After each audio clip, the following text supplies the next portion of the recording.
Sinkhole yang muncul di area sawah di Jorong Tepi, Nagari Situjuah, Batua, Kabupaten 50 Kota Sumbar hingga kini belum diperbolehkan untuk ditutup. Badan Geologi masih melakukan kajian mendalam terkait kondisi bawah permukaan tanah di lokasi kejadian. Adapun sinkhole ini muncul kali pertama pada Minggu 4 Januari 2026 lalu dan langsung menarik perhatian warga. Pasalnya, air di dalamnya berubah jadi jernih, bahkan muncul asumsi warga bahwa air tersebut berkhasiat. Jurnalis Tribun Padang, Fajar Alfarido akan melaporkan informasi lengkapnya untuk Anda. Selamat siang, Fajar. Bisa dilaporkan bagaimana kondisi terkini di Sinkhole 50 Kota? Apakah masih dipadati warga setelah adanya peringatan dari pihak berwenang? Baik, terima kasih Siska. Selamat siang Tribuner. Dapat kita laporkan bahwasanya sinkhole yang baru saja muncul di kawasan Nagari Situjuh Batua, Kecamatan Kabupaten 50 Kota, Provinsi Sumatera Barat. Pada update hari ini masih saja banyak dikunjungi oleh masyarakat, baik dari masyarakat sekitar maupun dari luar kota untuk melihat kondisinya terkini. Sinkhole ini menjadi perhatian publik atau menjadi viral setelah air yang keluar itu menjadi berwarna biru karena sebelumnya tidak sampai keluar dari lubang. Karena air yang berwarna biru ini menjadi daya tarik bagi masyarakat di sekitar lokasi maupun di luar daerah. Namun masyarakat sekitar pun juga ada yang membuat bahwasanya air dari sinkhole ini berkasihan, sehingga ada beberapa masyarakat yang mengambil air tersebut dengan menggunakan plastik ataupun dengan wadah-wadah yang dibawa langsung dari rumah mereka masing-masing. Untuk data terbarunya bahwasanya sinkhole ini sudah dilakukan pengujian oleh Badan Geologi dan Dinas Kesehatan. Untuk data terbaru bahwasanya sinkhole ini ternyata mengandung bakteri kulit yang cukup tinggi. Kemudian pH-nya pun juga bukan standar pH yang bisa untuk diminum, yaitu berada di sekitar 6 hingga 6,5. Sementara itu bakteri E. coli-nya kemarin Badan Geologi menyampaikan bahwasanya E. coli dapat pada sinkhole ini yaitu 11. Jadi sehingga ini juga cukup membahayakan jika dikonsumsi secara langsung. Jadi memang harus ada seperti memasak terlebih dahulu baru bisa dikonsumsi. Begitu Siska, laporan sementara. Baik, terkait dengan hasil uji lab dari air sinkhole tersebut mengandung bakteri E. coli dan juga tidak layak konsumsi jika tidak dimasak lebih dulu. Apakah ada peringatan dari Pemda terkait soal fenomena warga yang mengambil air dalam sinkhole dan juga mempercayainya berkhasiat, Fajar? Sejauh ini sudah ada sistem himbauan atau peringatan dari pihak-pihak terkait, terutama pemerintah daerah, baik dari tingkat Jorong atau kepala desa hingga pihak pemerintah provinsi. Jadi pihak pemerintah pun sudah memberikan himbauan bahwasanya air tersebut tidak layak untuk dikonsumsi. Namun mungkin bagi sebagian masyarakat yang mempunyai paham lain mungkin menganggap bahwa air ini berkhasiat. Begitu juga. Baik, terima kasih. Laporannya jurnalis Tribun Padang, Fajar Alfarido melaporkan terkait dengan fenomena sinkhole yang muncul di 50 kota Sumatera Barat. Selamat bertugas kembali. Baik.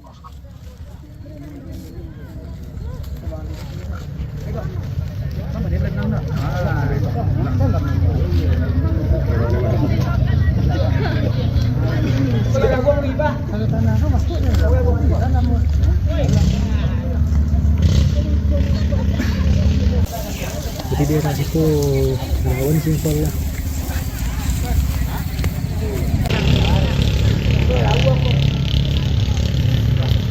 Sinkhole dan bukti pasti. Iya.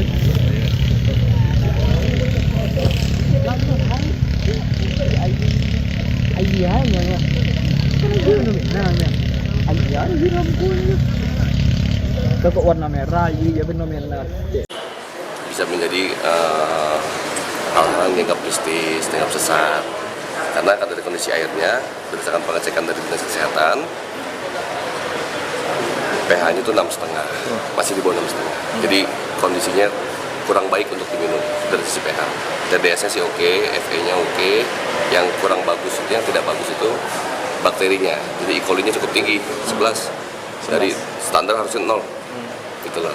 Nah ini kalau diminum bisa mengakibatkan kurang bagus lah buat tubuh, sakit perut dan lain-lain. Jadi bagusnya masyarakat kalau memang untuk mengkonsumsi air tersebut ada proses lagi, misalnya kayak dimasak dan lain-lain. Jadi dan yang paling penting itu air ini tidak ada kaitannya sama hal-hal yang mistis, bisa menjadi obat nggak? Itu sama kayak air-air yang di Tangaiye lah, kira-kira seperti itu. Pak, untuk mencegah ini Pak dampaknya semakin meluas, lebarannya, diameternya segala macam. Nah, ada tidak langkah antisipasi selain memasang polis lain yang sudah dilakukan seperti sekarang ini Pak? Iya. Jadi kan memang sementara di polis lain.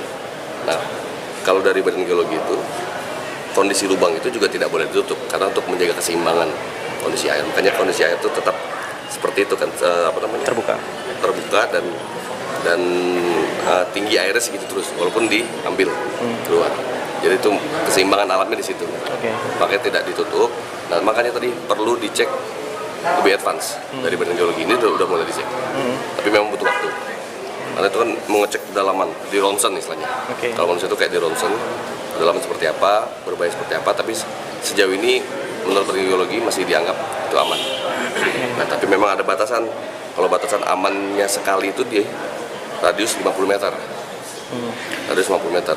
Nah, harapannya setelah advance pengecekan itu bisa kita tarik nanti. Apakah mudah-mudahan amannya sampai ke pinggir lubang sungai, lubang air itu ya.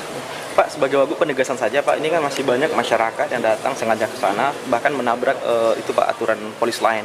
Nah kan cukup membahayakan. Nah bagaimana Bapak menekankan ini kepada Ya kan, publik Pak? kemarin itu maka saya tekankan kepada Bupati, Wakil Bupati, dan Wali Nagari yang ada di setempat sampai kepala jorongnya, tolong jaga masyarakatnya. Gitu loh, jangan sampai ada yang melewati polis lain ini. Gitu loh, jangan ada yang melewati batas-batas yang sementara kita anggap aman ini. Gitu loh. Nah, mudah-mudahan dari media juga bisa ikut membantu kita menyampaikan kepada masyarakat untuk yang datang ke sana. Mudah-mudahan ini bisa menjadi berkah buat warga sekitar.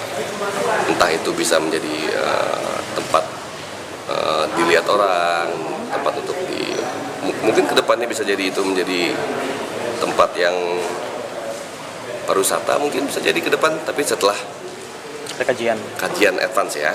Tapi sejauh ini airnya kalau untuk mandi-mandi masih bagus, masih bisa lah, tapi jangan diminum. Dan tidak ada mistis. Paling cepat kapan Bang? Hasil kajian Nah ini kajiannya kan diceknya di Bandung, ya. Diceknya Bandung. Tapi itu udah di bawah.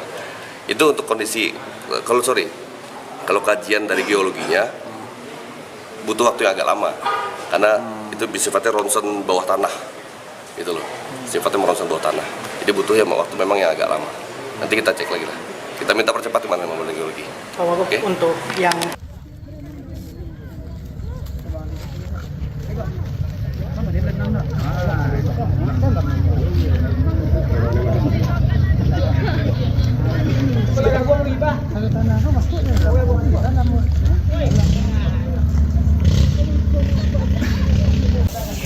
Jadi daerah situ rawan sih Bang.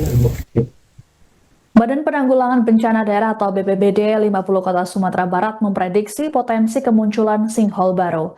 PLT Kalaksa BPBD 50 Kota, Ramadinol mengungkapkan potensi ini lantaran wilayah 50 kota berada di daerah patahan Siano. Ditemui di Aula Gubernuran Sumbar Selasa 13 Januari, Ramadinol mengatakan potensi kemunculan sinkhole bisa terjadi di Harau hingga Pangkalan. Sebelum kemunculan sinkhole di wilayah Situ Juah Batua pada Minggu 4 Januari lalu, terjadi hujan dengan intensitas tinggi. Adapun setelah dilakukan pengukuran, ditemukan diameter dari sinkhole sepanjang 7 meter dan kedalaman 6 meter. Tak hanya di Nagari Situ Juah Batua, sinkhole muncul di Jorong Subarang Air, Nagari Batu Payung, Kecamatan Lareh, Sago Halaban, Kabupaten 50 Kota. Kemunculan tersebut tak lama setelah sinkhole di Nagari Situ Juah Batua. Namun sinkhole baru di Nagari Batu Payung tidak terlalu dalam dan hanya berdiameter 1 meter. Terkait penemuan di situ Jua Batua, BPBD 50 Kota langsung berkoordinasi dengan sejumlah pihak untuk melakukan peninjauan.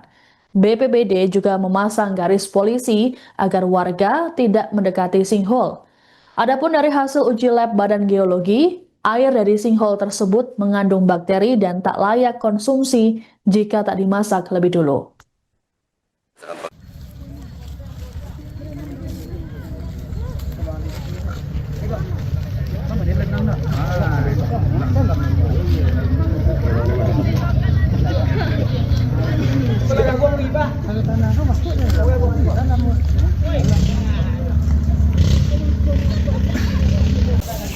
Jadi dia resiko lawan sinkhole lah.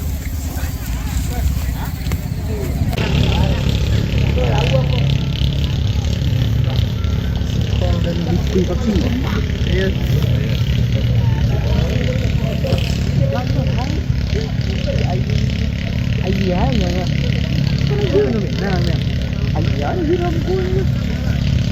Kok warna merah, iya benar kan? Download Tribun X sekarang.